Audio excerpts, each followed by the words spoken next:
Sepse Jurgeni është një djalë që i kemi, Jurgen Gjoka, është këtu në rreshtin e parë, i veshur me të bardha komplet sot, dhe Jurgeni ka fituar çmimin e parë për interpretim.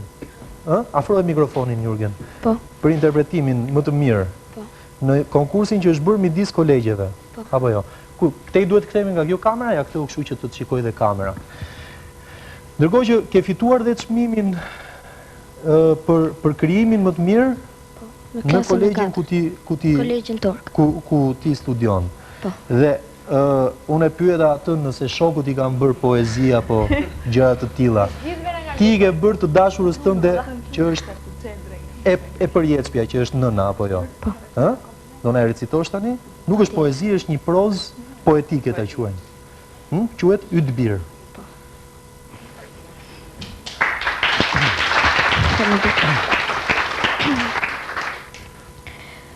Përfytyrova se u shua dielli, por nuk u mërzita se diell të kam ty o nëna ime. Përfytyrova se bota u shkatërua, por nuk u mërzita se bota e madhe je për mua ti o nëna ime. Përfytyrova se ecja në përshkret të tjera të përrallave pa ujë, por burimet më të freskta i gjeta të ty o nëna ime.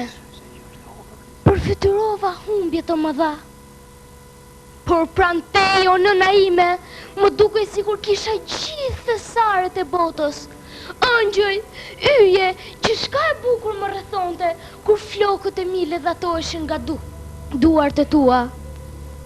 Zëri yt më kumbon kudo, shpirti i mamit, gjani i mamit, ëngjëlli bukur i mamit. Jeta më bëjt e lehtë, të gjithi dua, sa ashtu më ke mësuar ti. Buj mirë birë, e unë mundohem të bëjemi tillë. Jetën ma falet ti o nëna ime, bukurin, Zoti, diturin, mësuesit e mi, por unë gjithmonë mbetem Ytbir.